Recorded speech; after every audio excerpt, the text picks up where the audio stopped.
Hello friend, I am Afreen. हम बात करेंगे आज वुमेन रिजर्वेशन बिल के बारे में, जो है नारी शक्ति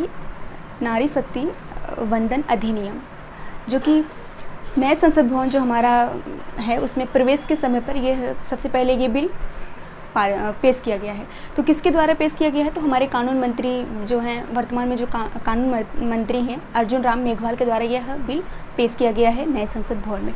जो पुराना हमारा संसद भवन था उसका नाम परिवर्तित करके अब संविधान सदन रख दिया गया है। संविधान सदन रखने का भी एक अपना रीज़न है, क्योंकि जो हमारा संविधान का निर्माण हुआ है वो कहीं ना कहीं उसी जो है संसद भवन से हुआ है।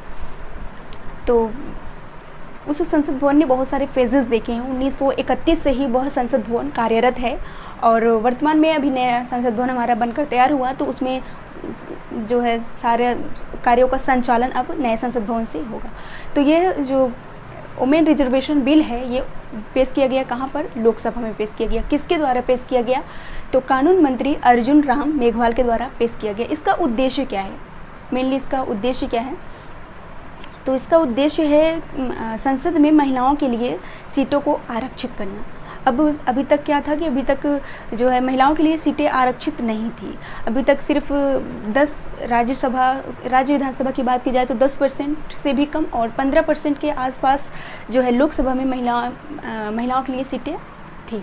तो अभी 33% जो सीटें हैं वो महिलाओं के लिए आरक्षित कर दी जाएंगी इस बिल से। यदि यह बिल पारित हो जाता है तो 33% जो सीटें हैं वो महिलाओं के लिए आरक्षित हो जाएंगी, लोकसभा, राज्य विधानसभा और दिल्ली में।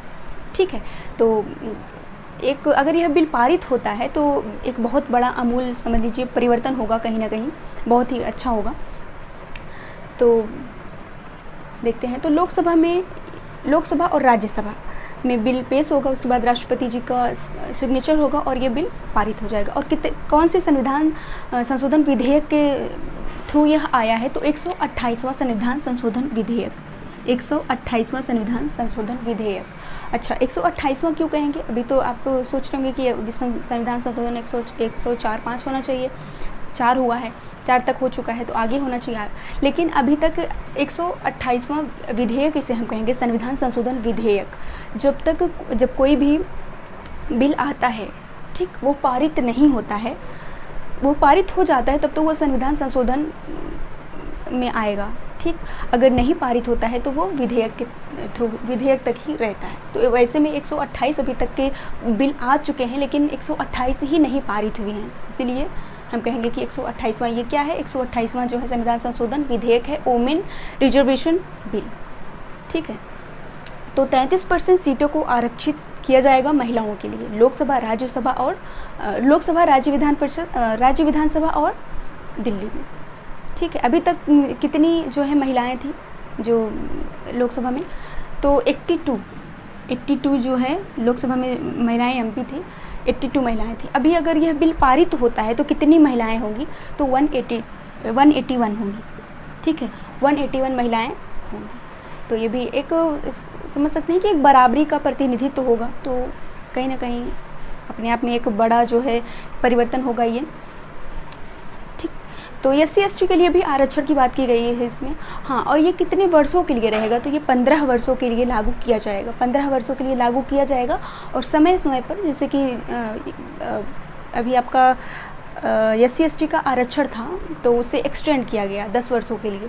तो ऐसे ही इस बिल को भी अगर 15 वर्षों के लिए लागू किया जाता है तो आगे ज़रूरत पड़ती है एक्सटेंड करने की, तो आगे एक्सटेंड किया जाएगा, बढ़ा दिया जाएगा, 15 वर्षों के लिए और बढ़ा दिया जाएगा। लेकिन एक लगातार इसे हम नहीं बना सकते हैं लंबे वर्षों के लिए, तो कुछ ही वर्षों के लिए इसे बनाया जाता है, उसके बाद एक्सटेंड कर दिया जाता है। जिस तरह से 104वें संविधान संशोधन के तहत ST/SC के आरक्षण को एक्सटेंड कर दिया गया 10 वर्षों के लिए।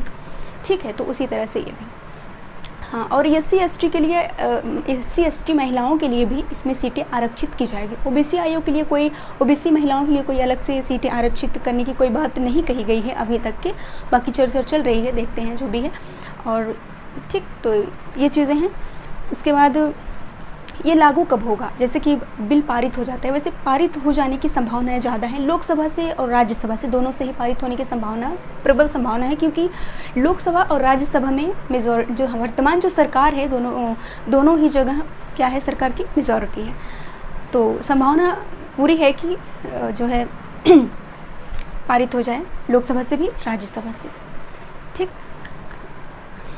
तो काफ़ी परिवर्तन होगा अगर जो है ये बिल पारित हो जाती है। नारी शक्ति बंधन अधिनियम रखा गया है नाम इसका, और 128वां संविधान संशोधन विधेयक के तहत जो है इसे पेश किया गया। कानून मंत्री अर्जुन राम मेघवाल के द्वारा पेश किया गया। 19 सितंबर को इसे पेश किया गया, जो हमारा जो है नए संसद भवन में प्रवेश किया गया उस दिन। पुराने संसद भवन से जो एमपी थे वो निकल करके कहाँ जो है गए हैं, वो नए संसद भवन में प्रवेश किए हैं। ठीक, तो काफ़ी वीडियो भी हैं उस चीज़ का, तो आप देखे होंगे। उद्देश्य यही है कि लोकसभा में महिलाओं के लिए सीटों को आरक्षित करना, 33% सीटों को आरक्षित करना लोकसभा में। तो 1/3 सीटें लोकसभा में, 1/3 सीटें क्या होंगी, महिलाओं के लिए आरक्षित होंगी। तो ये सारी चीज़ें हैं। ये जो है विधेयक है, ये संशोधन क्या होगा, लोकसभा के साथ साथ राज्यसभा पर भी लागू होगा, राज्य विधानसभा पर भी लागू होगा, राज्य विधानसभा और दिल्ली पर भी यह लागू होगा। ठीक है, तो ये रहा जो है वोमेन रिजर्वेशन बिल का कुछ ब्यौरा। अभी बहुत ज़्यादा चीज़ें नहीं हैं क्योंकि अभी पारित नहीं हुआ है, अभी पारित हो जाएगा तब इसके बारे में प्रॉपर जो है डाटा हम लेकर के आएंगे, बात करेंगे पूरी तरीके से इस पर। ठीक है, और ये लागू कब तक होगा, तो 2029 तक लागू होने की संभावना है, क्योंकि परिसीमन होगा जब तभी यह लागू होगा। 2026 तक की थोड़ी सी संभावना है, और बाकी 2029 लोकसभा चुनाव में इसकी पूरी संभावना है कि लागू हो सकता है। ठीक है, तो बहुत बहुत शुक्रिया सभी का। मिलते हैं नेक्स्ट ऐसे ही किसी सेशन के साथ। सभी को जय हिंद।